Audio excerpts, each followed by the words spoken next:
Sorry. Good morning, everybody. Keith Engle here for Jack and Keith's Weekend Playbook. Hope everybody's doing well. We welcome everybody on Facebook, YouTube, Twitter, wherever you're watching this morning. Kind of monitoring my TGI Sports Talk Facebook. We are not live there yet. Well, you can see it if you go to my profile picture, but I'll try to rectify that as I say good morning to my co-host, Hall of Fame boxing writer, Jack Hirsch. How are you, Jack? Hey, good morning to everyone out there. Great. It's been a beautiful, I'm sure you're seeing the same beautiful weather we are. I'm loving this September and my first few weeks of retirement because it's been gorgeous and I couldn't ask for anything better. You love it because you have the college football season there. You know, all the sports, that's far and away your favorite. This is, well, baseball's still my sport. As mad as I am at it, but college football is really those Saturdays. Well, you only like baseball when the Yankees aren't doing well because it gives you a reason to vent and, you know, get it all out of your system. I try to. I bet you. Listen, the Yankees have played better. We'll get into that in a little bit, and I got to give them some credit for hanging in and they're kind of rebounding. And we'll talk a little bit about them in a second.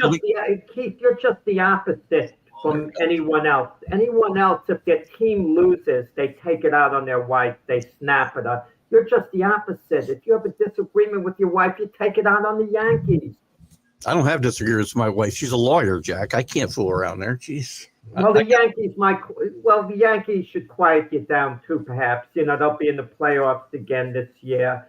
And who knows? Maybe they'll go a little further than anticipated. Hopefully. I mean, that American League's wide open. We'll get to that in a second. Let's talk about last night's game. The Dolphins really, I mean, I guess you could say their season was on the line last night. 0-3 is not the end of the world, but it's close to it, especially the way the Dolphins have played. They played gamely last night. They were tied going into the fourth quarter. But as we always talk about, and I believe McDaniel said last night, there's no moral victories. So they're 0-3 and don't seem to be crawling out of this hole anytime soon. Now, this is a good Buffalo team. Well-rounded game again last night. These two teams are going in different directions. You know, Mike McDaniel was projected to be the first NFL coach fired this season. I'd like to see him hold on to his job a bit longer. I don't like firings in season. Let him finish out the season at the very least. And I like the way Mike McDaniel was talking after the game. There are no moral victories. If the man said this was a moral victory for the team, that would be a reason to fire him on the spot. There are no moral victories in the NFL for these teams who have not been doing well the last couple of years. At least you've got to win now. No ifs or buts about it. And the Dolphins lost. I don't care if they were tied with the Bills in the fourth quarter and they were threatening to actually win the game. The bottom line, they didn't win the game. The bottom line, they had a stupid penalty, you know, roughing the punter at the end of the game. Inexcusable. They had this Tua throwing a poor interception at the end of the game. The NFL's about closing games out. Okay, and not that they were in a position to close it out, but they were in a position to go ahead and win the game. The Dolphins, they didn't do it. The Bills took advantage of the mistakes, won the game, and that's why the Bills are a good team and the Dolphins are, and that's why the Bills are Super Bowl contenders. And the Dolphins might be contenders for, you know, a high draft pick this year. A very high draft pick. And you're the first guy I've heard in a long time say, I liked what Mike McDaniel had to say in a press conference, that's for sure, because he doesn't make a lot of sense these days. But, and again, we debated this a little bit Monday, so we won't belabor the point. I'm starting to feel like, you know, I'm not in big favor of firing coaches, except for certain situations, I guess, during the season, because it doesn't help you. So don't fire him because you think it's going to turn your season around. If you think you need to fix the atmosphere in the clubhouse or whatever, if they don't respect him, I know Danny talked about that on Monday, then you got to remove the guy. And I don't see him surviving this. They've got a long time before they play a game, having played on Thursday. I don't know if he gets fired this week, but when their bye comes, I'd watch out. But their bye week could be dangerous for McDaniel, I think. But just one thing, we don't know about relationships between owners and coaches. And if the owner, Stephen Ross, who's at least publicly given Mike McDaniel a vote of confidence, if he's really close with Mike McDaniel, if he's really fond of him, and most importantly, if he really believes in him going forward, Mike McDaniel is going to survive, even if they continue to lose for the most part this season. It has to be a case of public pressure mounting so greatly that the owner feels compelled to make a move. Oh, look at last year with the New York Giants. Brian DeBall and Joe Shine both survived. Both survived last year. And even though people are thinking that Brian DeBall could be on the hot seat, I actually don't think he is. Do you think, just on that comment about comparing the two organizations, though, the Maras are, and John Mara is the one we're talking about now, tend to be more patient, I think, with coaches than maybe the Dolphins organization has been over the last couple of decades. Steve Rush just fired Brian. He fired Brian Flores, which was a bit of a surprise. What went on behind the scenes, I don't know. And Brian Flores himself had been known to let go of assistant coaches. You know, sometimes we have sympathy for these guys who are really cutthroat themselves. Take maybe your all-time favorite, Bill Belichick, or one of Keith Engle's all-time favorites. He's my Bill favorite. Belichick was very cutthroat with players. Look at what he did to Lawyer Malloy. Just let him go. He says later it was a tough decision. Was it a tough decision because he felt a bond to the guy because he emotionally liked him, or was it a strategic decision? Well, I had to let him go under the cap. But the bottom line, Bill Belichick was going to let Tom Brady go, left up to him completely. I can name about 15 guys he did that to. Yeah, he always wanted to let guys go a year earlier than a year late. And eventually Brady moved on because of his relationship with Belichick. So when Robert Kraft moved on from Belichick, and I don't mean to change the topic into Bill Belichick per se, people were having sympathy for Bill Belichick in that sense, even though he'd had 4 years in a row where they hadn't won a playoff game.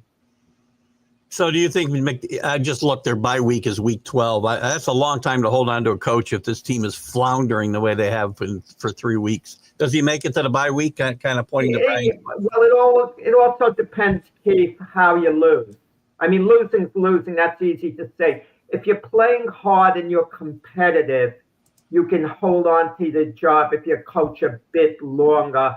But if games are blowouts like game 1 that they lost to the Indianapolis Colts, a one-sided game, you're not going to hold on to your job. But if you play the way you did against New England in the loss and against Buffalo as you did as a loss, you'll win now and then, and then you lose competitively each week.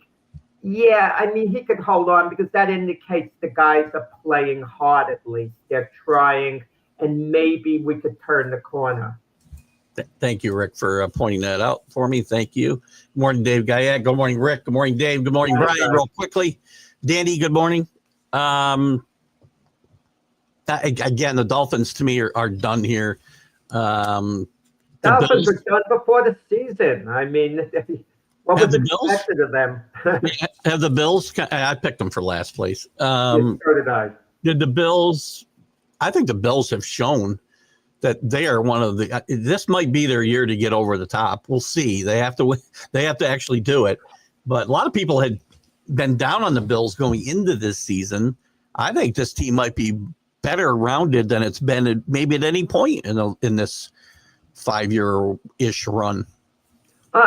Well, that's not breaking news exactly, Keith. But I like your analysis on it. This could be the Bills. Yeah, every year could be the Bills. Yeah, you got the feeling, Keith. This year, didn't choose their year. I said this is their best team. This is their best team. I didn't say they get over the top. I don't know. I won't say it's their best team. I'll say it's their best opportunity because the Kansas City Chiefs have come back to the pack. Mm-hmm. They've come back to the pack.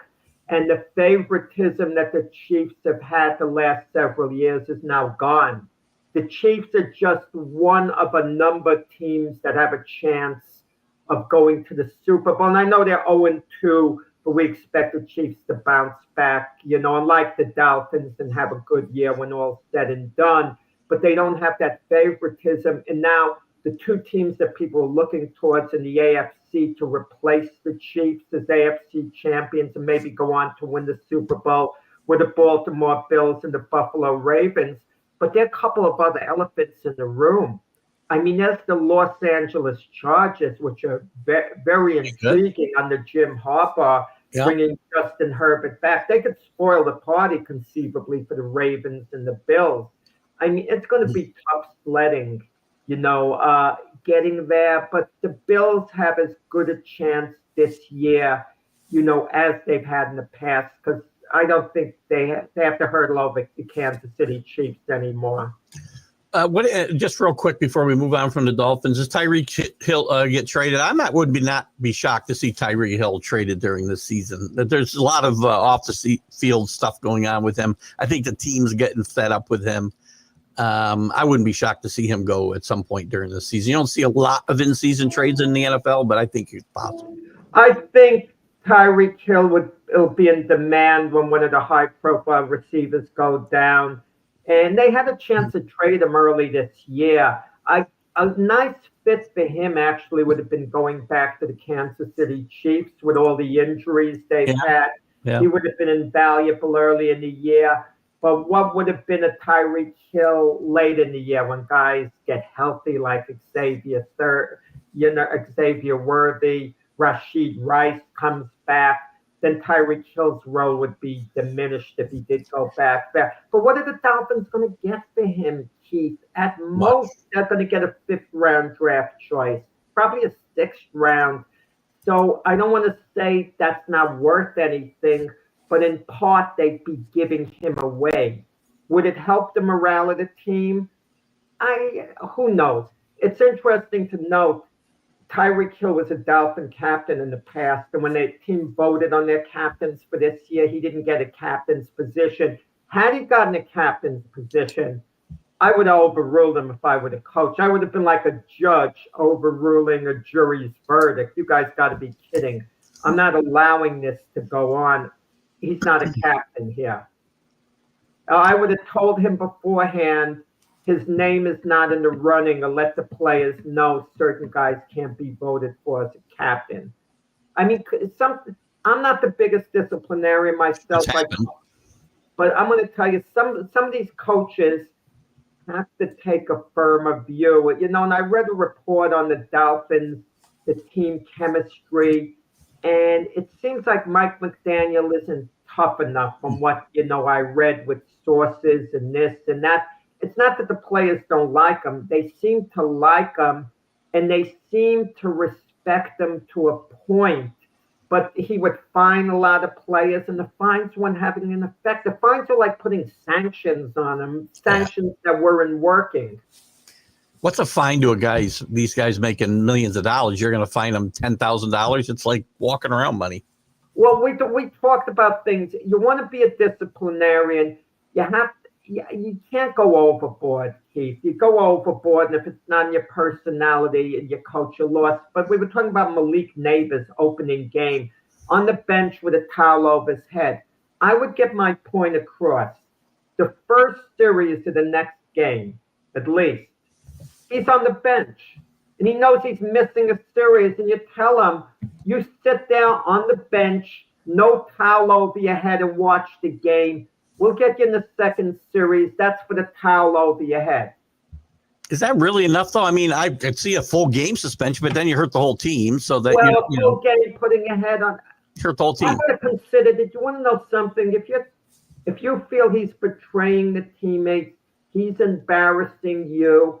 I mean, maybe you sit him out half the game or whatever, that he's not eligible to play, or maybe a full game for the towel over the head. I don't know. If it's a first infraction, I don't know. Teams have done it. I mean, Bill Belichick did it in the Super Bowl, and it probably cost him the game. So, well, Travis Kelce bumped Andy Reid. I don't feel he meant to really bump Andy Reid, but he violated his space and knocked him off balance.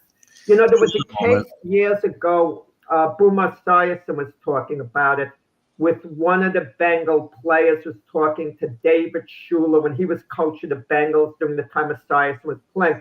And one of the players, and David Shula, the great Don Shula's son, who was head coach of the Bengals, wore a cap. And the player took the cap off Shula's head for a moment, like grabbed it. And Boomer Esiason said he thought David Shula actually was a good coach, even though he was a bit maligned. He thought he was a good coach, but he could never look at David Shula quite the same way. Now, had David Shula sent the player back to the locker room or cut him or whatever, would have gotten that degree of respect. Now, I can understand the player sometimes getting angry, emotions flow, and he yells at a coach something for the moment. Stuff like that could be worked out easier than other physical actions. Good question here, by the way, before we move on from the Dolphins and the Bills and some peripheral conversation. I don't disagree here. I think Waddle at this point is probably better, and I'm certainly a more consistent receiver than Hill is at this point. So it's a toss-up, I think, even at this point. It's a toss-up. Yeah. I mean, Tyreek Hill in open space. You get him in open space, he's gone. Yeah, it's unfortunate. This guy's, this guy, and again, depending on how his off-the-field issues work out, it's another guy just kind of wasting a lot of talent. He hasn't gotten charged with anything. He's a lightning rod. But the NFL is investigating his situation. So. Yeah, but I'm not going to hold this against him if they're just investigating and then it gets cleared. Look at this weekend's slate, Jack. What's the games that you find most interesting? I got a couple myself I'll throw at you, and a couple of sleepers. I mean, there's a big game with the Broncos and the Chargers. You mentioned the Chargers earlier. I think that's a big game in the Western division of the AFC. Chiefs and Giants is a sneaky good game because the Chiefs need a win here badly. They got to win. They have to win, yes. Keith, is there such a thing as a trap game when both teams are 0-2? I don't think so. One of the great lines, which I loved with Mac cracked me up, was a year ago when we had James Martin, on the show. Or was it 2 years ago? I don't remember. But the Saints were something like 1-0, and they're playing the Eagles, who were maybe 0-1, or maybe they were 1-0, something like that. And he thought it was like a trap game, for the Saints. Now, of course, the Eagles won that game, and I think the Eagles maybe went on to the Super Bowl, and the Saints won good that year. But we were laughing about trap games. A trap game's obviously when the team's a big favorite. But look, is even the Green Bay at Cleveland game truly a trap game? Because they're playing at Cleveland. No. The Packers have to know they could lose a game at Cleveland with Cleveland's defense, even though Cleveland has an old quarterback in Joe Flacco. But I think every game, Keith, is so interesting because of the storyline in the game. Yeah. Even the Packer-Cleveland game, and I'm sorry if I'm going off the rails. You're fine. We're talking about games. That's fine. The Packer-Cleveland game, if the Packers take care of business, and they're far ahead of Cleveland, and Flacco's struggling, the storyline in Cleveland's not going to be winning or losing. They're going to want to move on from Joe Flacco. Sure. And why they started the season with Joe Flacco. Give me a break. He's not going to put it back in the future. Dylan Gabriel probably comes in next. And the best thing for Dylan Gabriel could be this, Keith, and this is out of the box. If I'm Dylan Gabriel, a part of me wants Shedeur Sanders to be next man up. Because if Shedeur gets in there, if he lights it up, he deserves to be the quarterback. But if Shedeur Sanders struggles, Cleveland can bench him for Dylan Gabriel, and Dylan Gabriel will have no one looking over his shoulder. I think it works both ways, by the way. I think both of these guys are better off with the other guy playing first. I agree with that sentiment, because it's not a good football team. Whoever goes out there is going to struggle, I think. And so it's going to be good for the third guy in my mind. So it's again, as far as Green Bay goes, it being a trap game. I think in that, when you're playing in a division as strong as that one, you've got to be on top of your game. You can't afford bad losses, and that would be a bad loss. You're going to lose games already in your division. You're asking me the best game of the weekend. I would have to feel it, the Lions at the Ravens. It's a good one. because it's okay if the Lions lose that game, actually, in the long term, as long as it's competitive. If it's a tough, close game, Lions lose, okay, they'll bounce back from it. As far as both teams are 1-1, if the Ravens truly have this touch of favoritism now to go to the Super Bowl in the AFC, you got to show you're a little better than the Lions. You got to, if you're playing at home, you got to get a victory there with Lamar Jackson. I mean, it's not going to be a season buster for the team that loses. Believe me, the team that loses is going to bounce back in this game. But it's a great game of two NFL giants. And it's a non-conference game, so the loser, again, it's not you lose a conference game, that's a double hit. So, and Danny thinks the Ravens will win by 10 plus. I don't know. I think it's going to be a tight game. I think it'll be a high-scoring game. I think the sneaky good, I mentioned it already. I think the Broncos-Chargers is a really good matchup as well in the AFC West because it is a divisional game. The Chargers are already 2-0 in the division, and the Broncos have struggled a little bit defensively, which is a bit of a surprise. I think this is an interesting game and maybe one that is a barometer on both these teams. So I just can't, I can't get over the way Denver lost to Indianapolis. And we were talking about disciplining players and maybe cutting players. It's easy to say, I'll just cut a player. It's like the way George Steinbrenner used to say, get me another secretary, like Sparky Lyle in this book wrote, she didn't bring him a tuna fish sandwich quick enough, so get me another secretary. Right. And I'm going to say Denver, the Colts will line up for a 60-yard field goal attempt with a rookie kicker. Yeah. And what does Denver do? They're offside on the kick.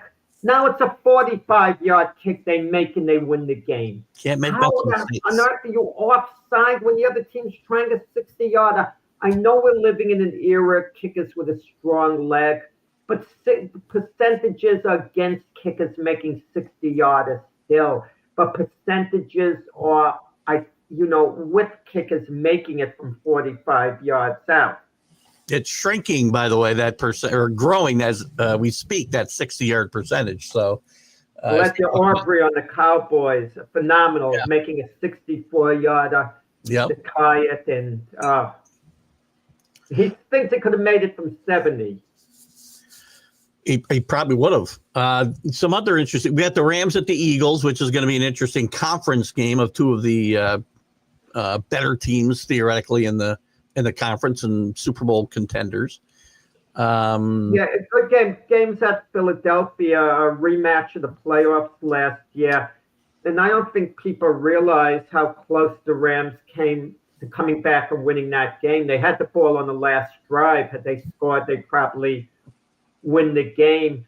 Something about the Philadelphia Eagles bothers me this year, Keith. Something bothers me. And that is, they seem to be going through the motions. They know they're good. I know they went into Kansas City, tough game to go into Kansas City to beat Kansas City. But considering how they dominated Kansas City in the playoffs, they didn't dominate them at Kansas City. They seem to have control of the game, but not domination. And I get the feeling that's what we're going to get out of the Eagles this year. They're going to keep winning because they're good. But I don't think they're necessarily going to be playing their best football. And I also think I don't want to say lack of a passing game because obviously they have, elite receivers and a tight end. But when the ball isn't going to A.J. Brown, they could keep winning. He could keep smiling. You're going to get in a big spot in the playoffs where they're going to have to pass. And unless you're, doing it during the season in a very, high impact way, it could come back to haunt you during the season. during the playoffs. I've been the tush push has been a big topic of conversation again this week because of last week. It looked like they had false starts on two of them at least. And I've been not an advocate of eliminating it because you find a way to stop it. But is this so? The clamor we've had this week and the so-called penalties that weren't called, is this just, is this a team taking advantage of the rules, or is it just another case of a good team and we're going to find a reason to nitpick how they win? Well, I think part of the problem with the tush push is players are false starting the way it looks to me. That's what it looks like. And the NFL talks about the safety element as well. Yeah. They've changed certain rules for safety. A guy is getting crunched and sardined in the middle of a tush push. Yeah. What are we going to wait for someone to get seriously hurt? I mean, I don't like it. And another thing, a player can't be aided over the goal line for a touchdown. You can't carry him over the line. The rule says you can, basically.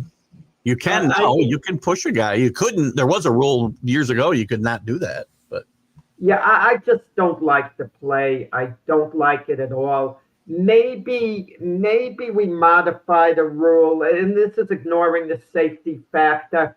You can't use the tush push to score a touchdown, but maybe you allow it for first down, but it can't be used in the final 2 minutes. Oh, God. Yeah. I mean, Maybe modify. They've modified a ton of other rules, Keith. Well, I don't want to modify any rules. You're too much of a purist. That's your problem. I don't want to modify any rules.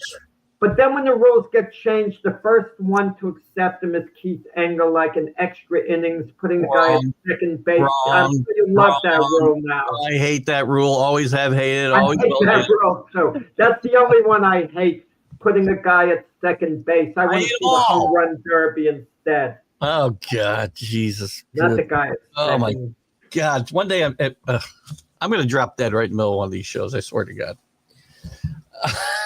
Don't say that. No, I'm just kidding. Sorry, I'm kidding. Well, I know you're not. Hopefully, you're not serious. No. It's going to be up to you, though, Jack. You held my life. Yeah. I'll have the guilt feelings because can you imagine? And then I'm going to get sued, and I'm going to be in court. And what did you say to Keith that caused it? I said that he was happy in extra innings. The team could have a run at second base. Yeah, well, at least I died over something important. Yeah.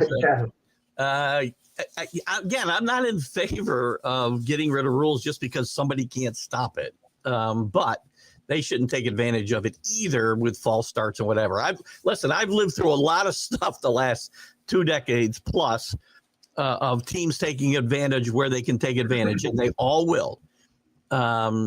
So again, if you can't stop it, we don't legislate it out of the game. Figure out a way to stop it. That's, again, the rule changes in the NFL are as maddening as the MLB, by the way. The fact that I have to tell you I'm going to onside kick is just ridiculous.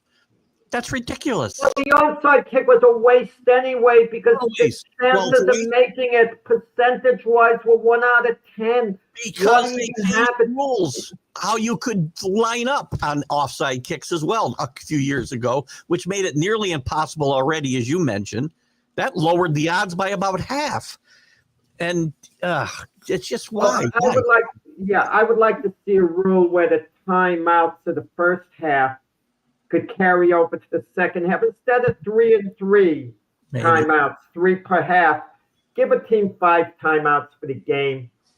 Case closed, and leave it at that. Or instead of an onside kick, the team can take the ball on the other team's 10 or 15-yard line and have one play to get it in the end zone. They could run a play. At least give them somewhat of a chance, to get the ball back. The onside kick, the chances of getting the ball back are so small. I mean, why are we wasting our time?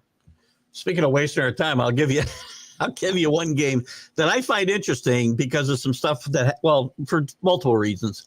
But Ben Johnson called his team out for their horrible practices and the way they're practicing, and they are not championship caliber. And I'm wondering if the Bears are under a little pressure here. Not Ben Johnson's not getting fired. He doesn't have to worry about No, not even a thought. No, not even. I saw some stupid memes this week. They got to stop with the social media memes. Yeah. But Cowboys and Bears is kind of an interesting game to me this week, given the fact that the Bears we thought would be improved. I picked them to make the playoffs. And Cowboys maybe have played a little better than we thought they would. It's an interesting game, especially with Johnson calling his team out the way he did the other day. Yeah, sometimes coaches do it, they plan to call their team out, whether it's justified or not. They just, start hollering at them, tell them off, send them back, I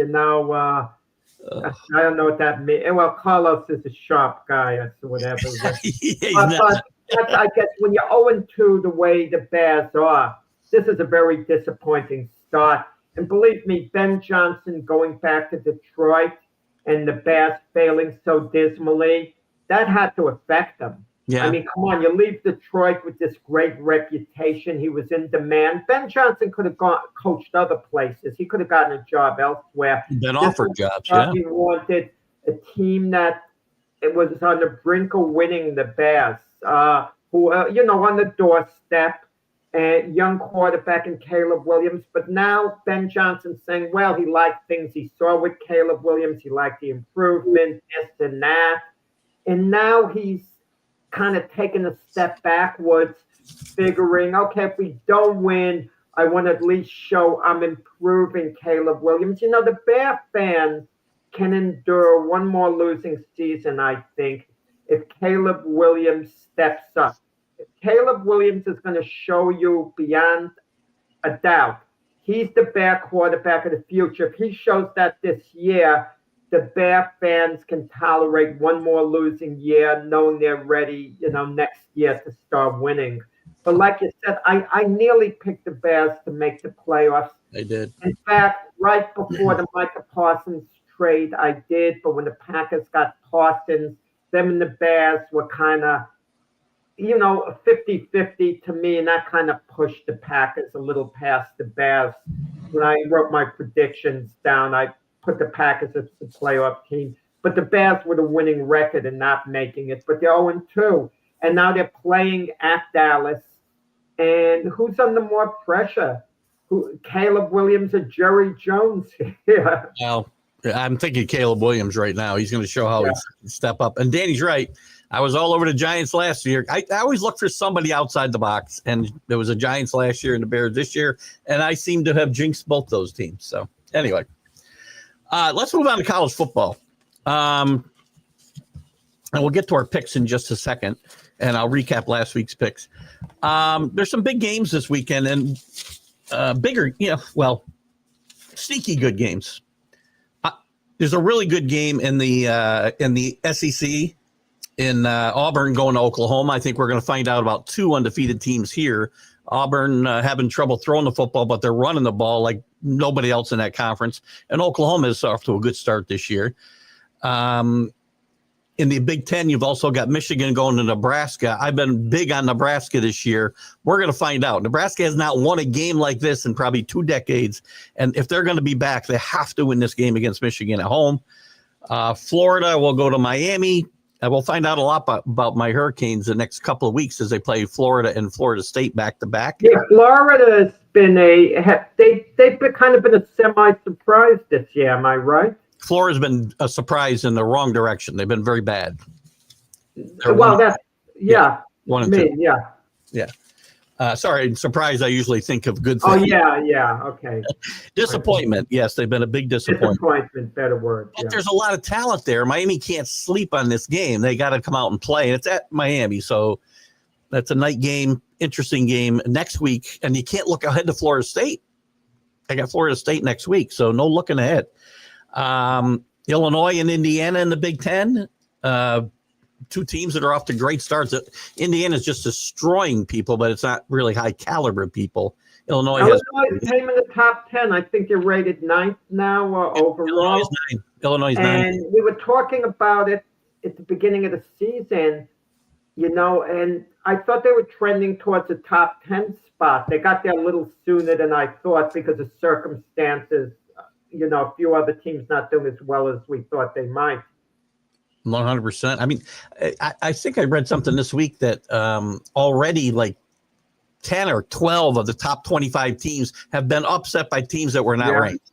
So this has been a crazy season. And a sneaky good game out in the Big 12. Texas Tech will play Utah, who are both playing very well this year. Utah resurgent under Kyle Whittingham, one of my favorite coaches in college football.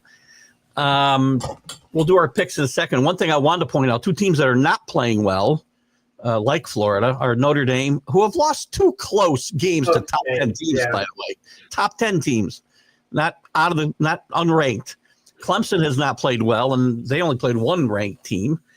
The chances of, and Dabo Swinney this week, as you mentioned before we started, was out there defending his record at Clemson. He has won 8 of the last 10 ACC championships. He hasn't been to been in the top 10 since 2020, finished in the top 10, and getting a lot of heat for his way. He won't use a transfer portal. This was supposed to be the litmus test for Dabo's way, because he got a very veteran team, a veteran quarterback, and the quarterback is what's let them down this year so far. Well, Dabo Swinney not using the transfer portal, I'd like to know what his main motive is. Is he doing it strictly on principle? Is he that highly of a principled individual that he's not going to do it? Does he consider the transfer portal cheating? Because it's not cheating, it's legal now. Everybody does it. I mean, if he's on such a moral high horse, maybe the president of the university has to calm down and say, Dabo, either you start using the transfer portal or we're going to have to move on from you, because you got to keep up with the times. It's like Keith, it's like you getting your sports news from the newspapers and not using the internet anymore. That's the equivalent. Yeah. Did you want to stick with the newspapers? I got a friend like that. He said, did you see the newspaper today? He picked it up at the stands, and that's how he gets his sports news. In a way, that's endearing. It warms your heart. But the reality is, you got to keep up with the times. And Dabo Swinney, unlike Marcus Freeman, who's laying low, they lost a couple of close games. Marcus Freeman seems to be liked by the media. So they're laying off him. He's a fine young man. Everyone likes him.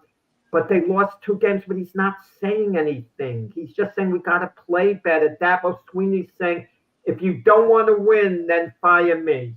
Dabo's very defensive for sure. Yeah, and it comes off really bad when he's like that. It does. I agree. Marcus Freeman. Listen, I think of these 2 teams, both of them have a chance at the playoff. Clemson still win the ACC. They got 1 loss in the conference. I think a 2-loss team will make the conference championship game in the ACC. They got a chance. They don't. Yeah, but the way they're playing, realistically, they've got to. I'm not talking. No, they haven't played particularly well in their losses, even though they were competitive. I think Notre Dame, they got to. They lost one, on a field goal, at the end, but. I think Notre Dame needs to fix their defense, and they if they run the table, which they can, they did it last year. They won, their last 10 games. And made the playoff. And the same thing will happen this year. I know it's not the best caliber football. They will play USC, who's ranked. They will play at North Carolina State, who might or may not be. Notre Dame's an independent. Correct. So Notre Dame, being an independent, you have a little more slack, I think. You could lose maybe 1 more game than an in-conference team. I don't think they'll go in with 3 losses. They'll take a 4th SEC team before they take a 3-loss Notre Dame team. But this is Notre Dame and television ratings and and tradition. If they're 10-2, that will come into play, because last year they can't be better than 10-2. Let's say they lose a 3rd game. I don't think they can afford to lose a 3rd game. I really don't. It depends. It depends when. If they win their last 5 games after losing a 3rd game, that they could absorb that, I would think. What will matter as much is how much the Big Ten, the SEC, and even the Big 12 cannibalize each other, and how many losses the teams that don't win those conferences have. I mean, if a 3-loss Notre Dame team comes up against a 3-loss, 3-loss Ole Miss team, well, then Notre Dame's going to have the edge for sure. I just got to make one quick comment, and we can't talk about it because we talked about it, but my buddy, the Dolphins, who I thought they were. Frank, we talked about it earlier, Frank. Watch the show from the beginning, and we would have entertained all this Dolphins talk. I'll let Frank yell. I'll let you yell. Dolphins are who they thought they were. Yes, so there are no moral victories for Frank. But we're on to college football a little now, Frank. Well, he likes to talk about Ohio State. What do you have to say about Frank's favorite team, Ohio State? Frank loves Ohio State. He bets them all the time and then hopes they lose. I don't get it. Well, that's where you can't lose. If you bet on the team you don't like, you either win money or you're happy they didn't win. By the way, this has got to hurt Danny Fuller to say to me, this is 2 shows in a row. He said to me, USC will beat Notre Dame. This has got to kill him. He hates USC. And he might be right. USC is better than we thought. They got to go to South Bend, though. That's probably the biggest chance for a loss for Notre Dame going forward, I think. That was talk. Notre Dame's coach Marcus Freeman would be a prime candidate for an NFL coaching position at the beginning of this year because he's a young coach, relates to players. Yeah. He reminds you of like a players coach, like a D'Amico Ryan type who had like a lot of success with the Houston Texans, even though they're 0-2 this year. They did to make the playoffs with D'Amico Ryan. I can see him coach. I don't see him leaving Notre Dame for another college job ever. He could leave for the NFL. What's a better job, Keith? College or the NFL to be a coach? I think it depends on where you are. I mean, I think given today's the way college football is today, I think the NFL is probably a better job because you got guys under contract. You're not having to recruit your own guys every single year. It's ridiculous the way the NCAA is set up today. And that's why these guys are getting paid $10 million a year because it's a tough freaking job. Probably harder than the NFL. I couldn't tolerate it getting on a plane to speak to recruit it really takes a certain energy. That's why you get a lot of these coaches. Once they've coached in college, they come back to the NFL unless they've had a ridiculous amount of success in college, like Nick Saban. He was never going to come back to the NFL, even though there's a little bit of a rumor there. He might want to get back into coaching. Do you believe there's any credibility on that? No. There are 2 ways of looking at it. Okay, Jimmy Johnson once said, I couldn't get back into coaching once I had a taste of the good life, not coaching. You could relax. You could still be involved with the game as a commentator, whatever. But some guys are coaching lifers. Like a John Gruden would get back into coaching, snap of a finger. Pete Carroll, went back to college and came back to the NFL. Pete Carroll's a different character than Nick Saban, though. Nick Saban, the reasons he got out are the same reasons he won't come back. It's because of what I just mentioned. The fact that you got to recruit your own players every year. Coming to the NFL, Nick Saban. To the NFL? Better chance in college, but I don't see it. Everything I see, he likes what he's doing. I didn't think he'd be very good on game day, quite frankly. He's really, really good. He never looks like he's happy. He never looks like it. You get the feeling watching Nick Saban on game day, he's tolerating his colleagues. It's not like he enjoys being with them. He doesn't dislike them, don't get me wrong, but it's like he's picking up a paycheck. He's still involved in the game, but he doesn't look happy when he's there. I disagree a little bit. In the beginning, I thought it was very tense at times on that set, especially him and McAfee. But I think that's changed over the course of the last 12 months.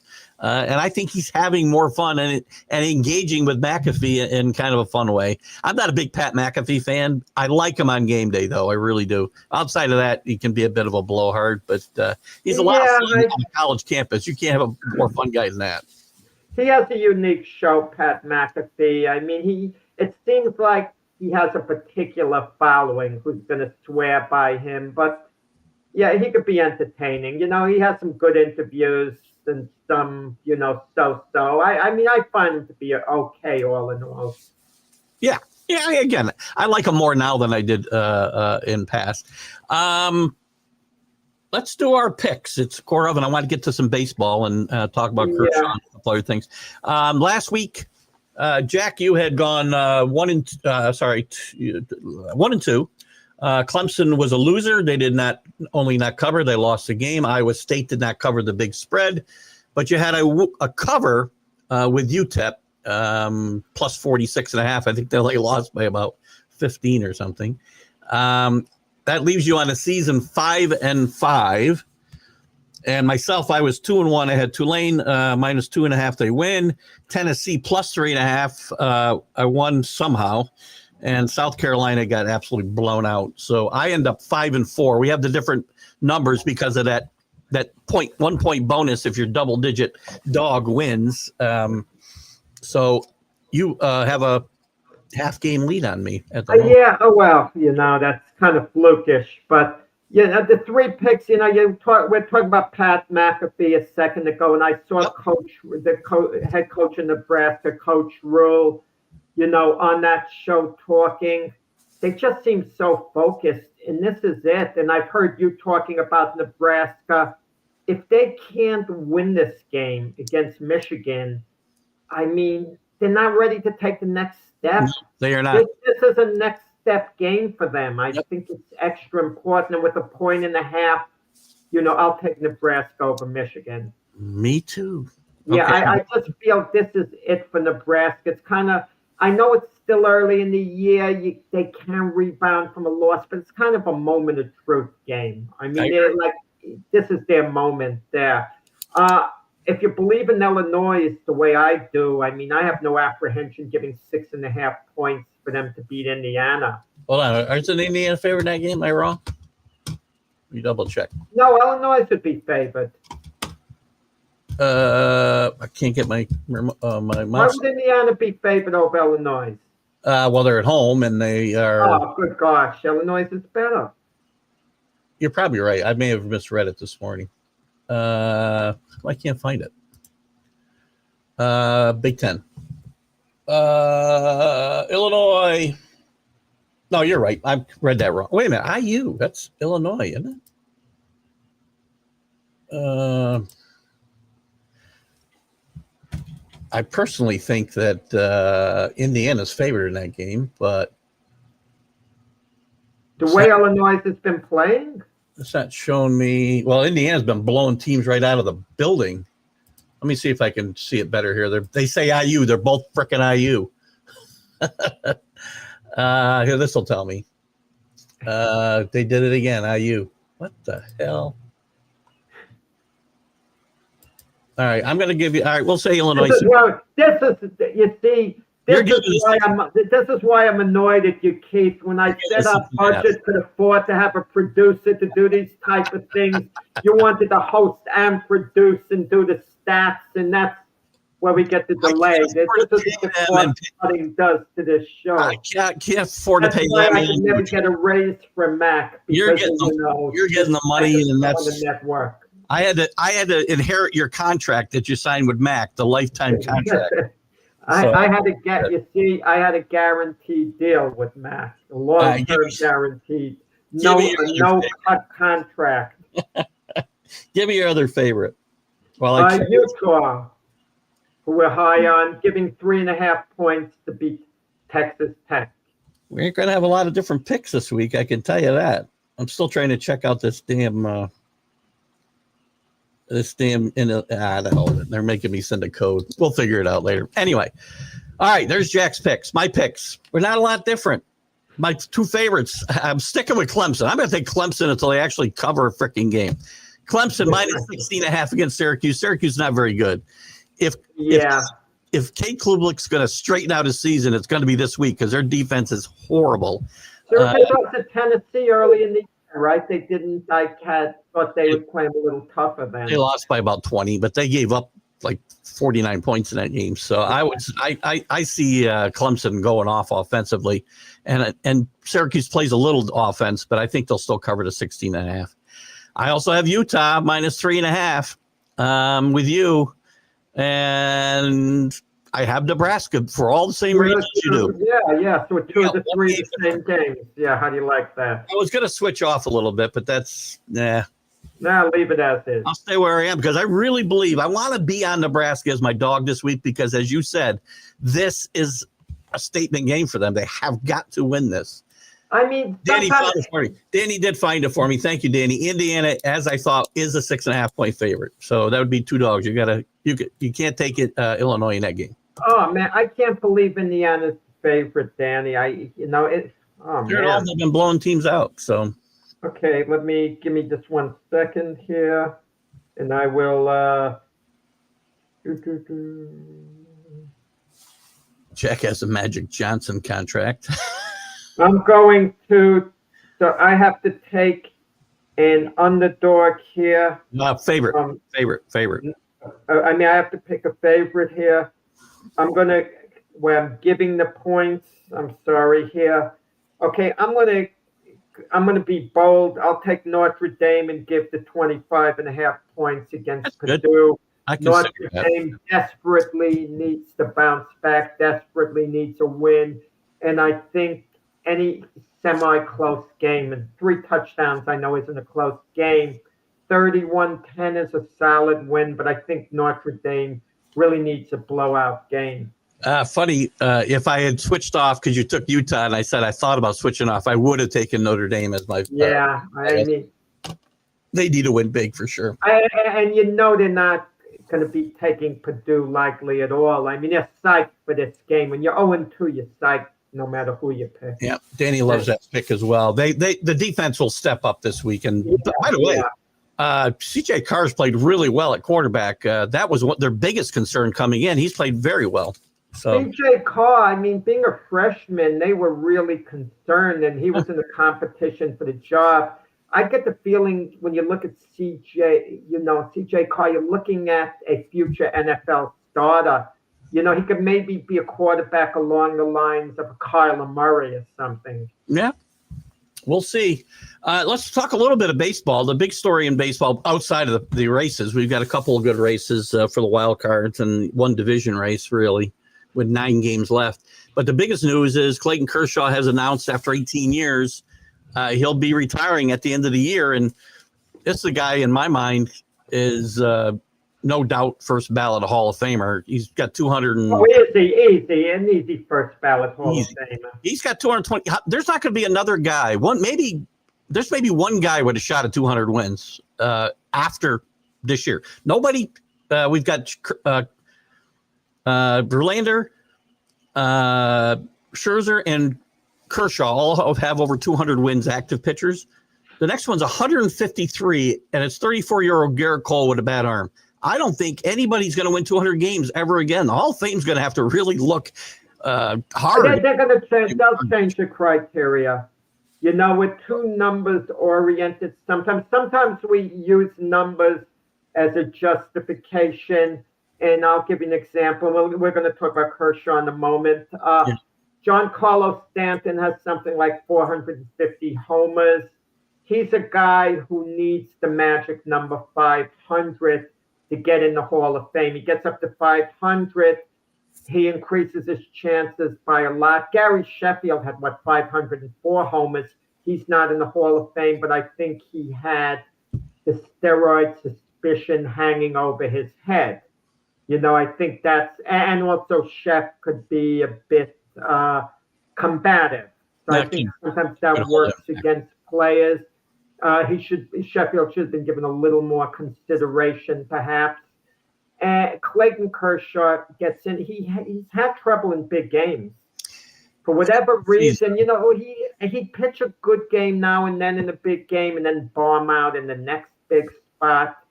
But look, he did, he has had some good moments too in the postseason, even though his postseason performances has never measured up to his regular season performances.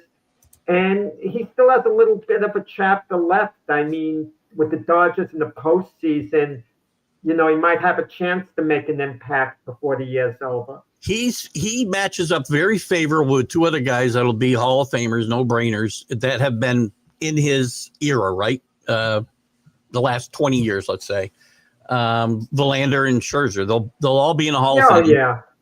But after that, they're going to have to figure out, 200 wins you can't be looking at as any kind of benchmark because guys are not even going to get to 150 the way we play the game today. So, but Clayton Kershaw has been, except for his postseason, well-documented postseason travails, they should not be held against him, I don't think, as far as going to the Hall of Fame. There was a question in my chat, the show chat, that should he be unanimous? He's not going to be unanimous. He won't even be close to unanimous, but he'll get in. But he should be. He should be. If I told you that Clayton Kershaw was the greatest pitcher in Dodger history, you could make a good case. But now people would say Sandy Koufax.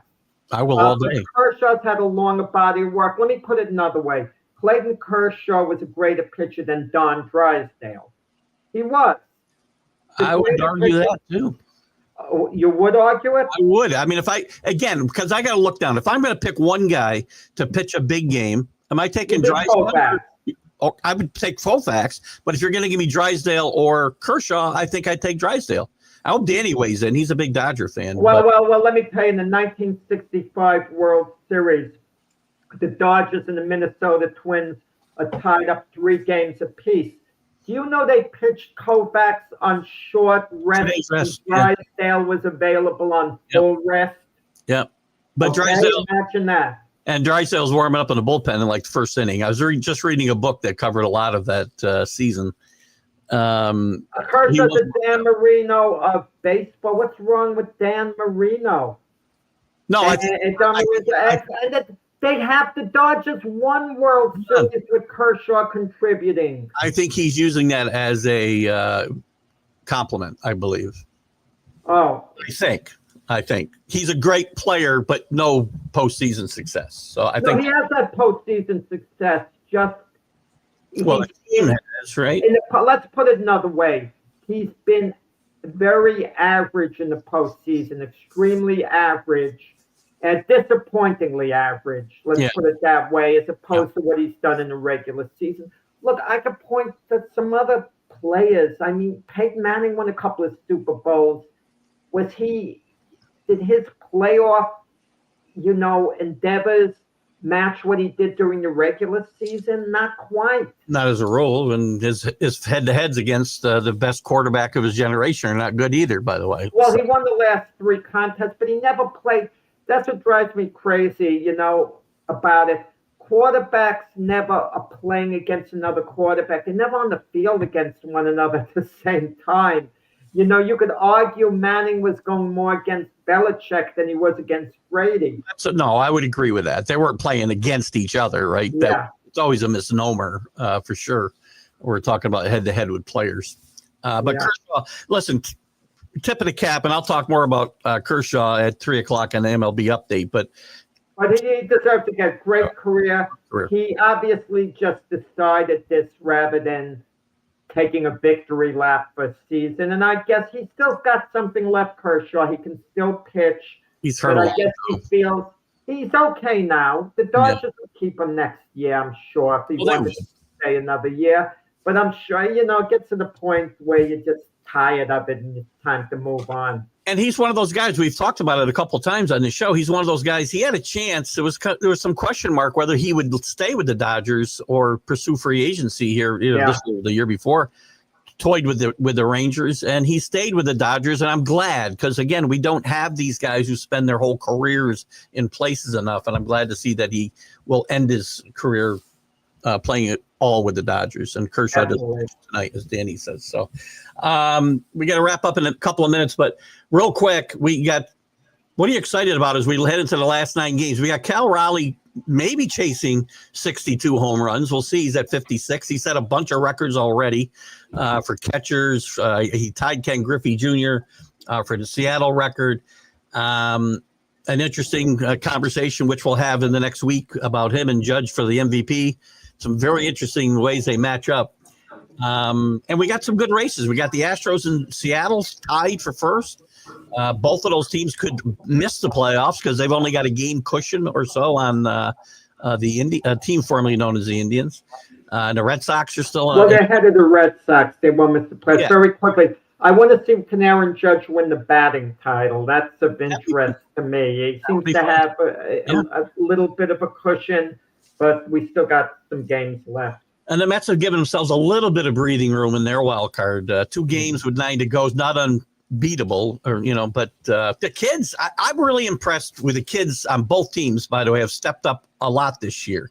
Schlittler in New York, Warren for the most part in the Yankees, I should say, and Warren with the Yankees. And I like McLean and Sprout, and even Tong pitched great his last time out.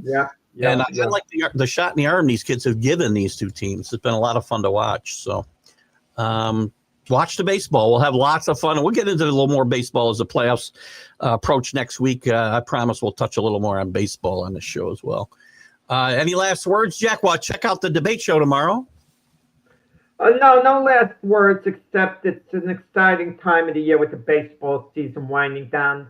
Both the Yankees and Mets are probably going to be in the playoffs. It's going to be exciting to watch. And football in New York is, as it is, as usual, both teams 0-2. And status quo. I like to see something. Yeah, at least we count on something in life. It's for the New York teams to suck. So. Anyway, Jack, have a great weekend. Watch Jack on the debate show tomorrow morning, guys. And I'll see you Sunday with the Sunday stream of consciousness. See you guys. Have a great weekend. Bye-bye.